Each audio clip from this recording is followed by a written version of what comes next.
Pendidikan akhlak melalui pemahaman tauhid yang benar. Pemikiran pendidikan akhlak Tuan Guru Haji Muhammad Ridwan Basri oleh Zainul Hifzi, Pasca Sarjana Universitas Islam Negeri Antasari, Banjarmasin.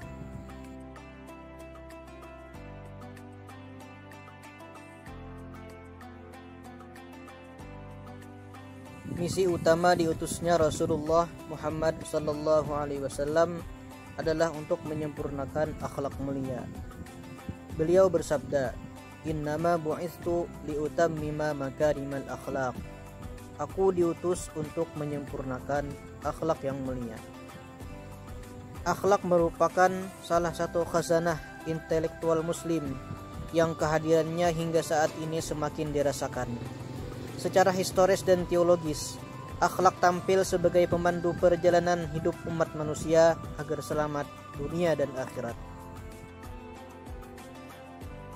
Dalam Islam, ulama diyakini sebagai pewaris para nabi atau warathatul anbiya yang bertugas meneruskan fungsi nabi sebagai dai menyeru manusia kepada Allah Subhanahu wa taala.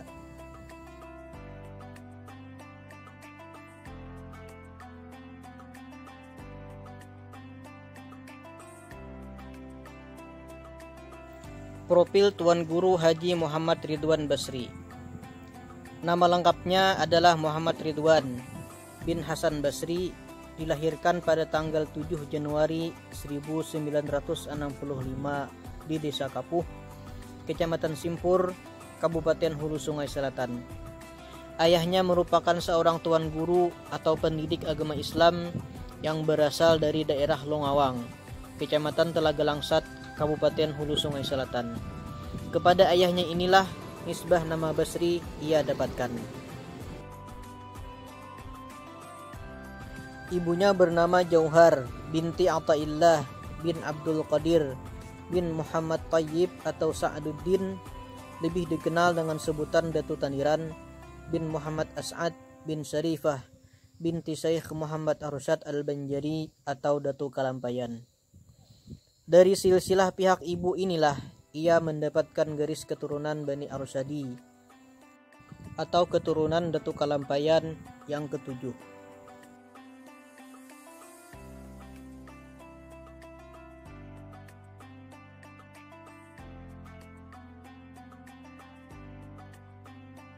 Kiprah Tuan Guru Haji Muhammad Ridwan Basri dalam dunia pendidikan. Pertama, mendirikan pondok pesantren Minhajul Abidin khusus untuk pembelajaran kitab kuning. Kedua, mendirikan pondok pesantren Al-Baladul Amin, pesantren modern yang berkiblat kurikulum pondok pesantren Dalwa atau Darul Lughah wa Da'wah.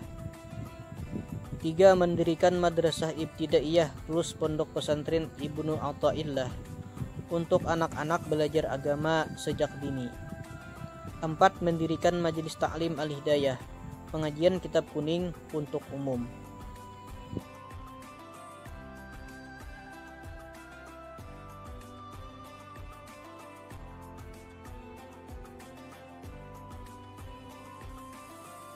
Pemikiran pendidikan akhlak Tuan Guru Haji Muhammad Ridwan Basri. Salah satu cara agar kita memiliki sifat hilim atau santun dan segala akhlak terpuji lainnya adalah dengan memiliki tauhid yang kokoh. Tauhid yang kokoh akan membuat kita menyadari bahwa segala sesuatu yang terjadi di dunia ini karena kehendak Allah. Perbuatan Allah kepada manusia bisa dibagi dua, sesuatu yang menyenangkan yang disebut nikmat dan sesuatu yang menyusahkan yang disebut bala. Terhadap nikmat kita harus bersyukur, terhadap bala kita harus bersabar. Ciri iman seseorang itu sudah benar, yaitu kekuatan tawakalnya kepada Allah.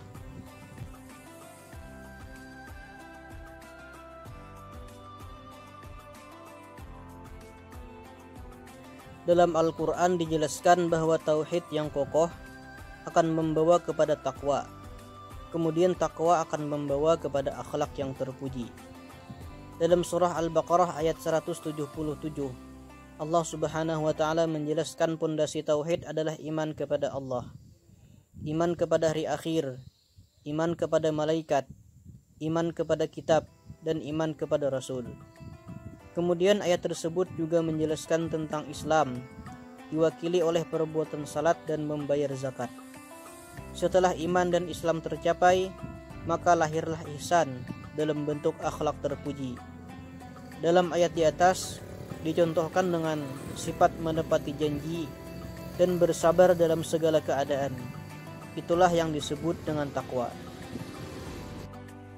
Dalam surah Ali Imran ayat 133 dan 134, Allah Subhanahu wa taala menjelaskan bahwa Dia menyediakan balasan yang baik bagi orang-orang yang bertakwa, yaitu orang-orang yang bersifat terpuji, antara lain pemurah, menahan amarah atau santun, dan suka memaafkan. Ayat ini diakhiri dengan pernyataan bahwa Allah menyukai orang-orang yang berbuat kebaikan.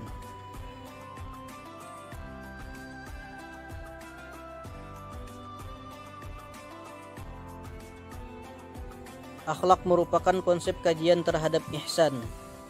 Ihsan merupakan ajaran tentang penghayatan akan hadirnya Tuhan dalam hidup, melalui penghayatan diri yang sedang menghadap dan berada di depan Tuhan ketika beribadah. Ihsan juga merupakan suatu pendidikan atau latihan untuk mencapai kesempurnaan Islam dalam arti sepenuhnya, sehingga ihsan merupakan puncak tertinggi dari keislaman seseorang. Ihsan ini baru tercapai kalau sudah dilalui dua tahapan sebelumnya, yaitu iman dan Islam. Orang yang mencapai predikat ihsan ini disebut muhsin. Dalam kehidupan sehari-hari, ihsan tercermin dalam bentuk akhlak yang mulia. Inilah yang menjadi misi utama diutusnya Nabi Shallallahu Alaihi Wasallam ke dunia, seperti yang ditegaskannya dalam sebuah hadis. Sesungguhnya aku diutus hanyalah untuk menyempurnakan akhlak mulia. Menurut Jarman Ar-Raisi mengutip pandangan Fakhruddin Ar-Razi mengatakan, dalam relasinya dengan kehidupan seseorang bisa diinformasikan. Jika tauhid seseorang kuat, maka mesti menjadi orang taat. Salat, puasa, dan ibadah wajib lainnya ditunaikan dengan baik. Bahkan lebih dari itu, dia juga melakukan ibadah sunnah dengan baik. Hubungan dengan sesamanya baik, memiliki perhatian yang tinggi terhadap alam sekitarnya, dan tidak mengeksploitasinya secara membabi buta. Punya semangat bekerja yang baik, dan lain sebagainya.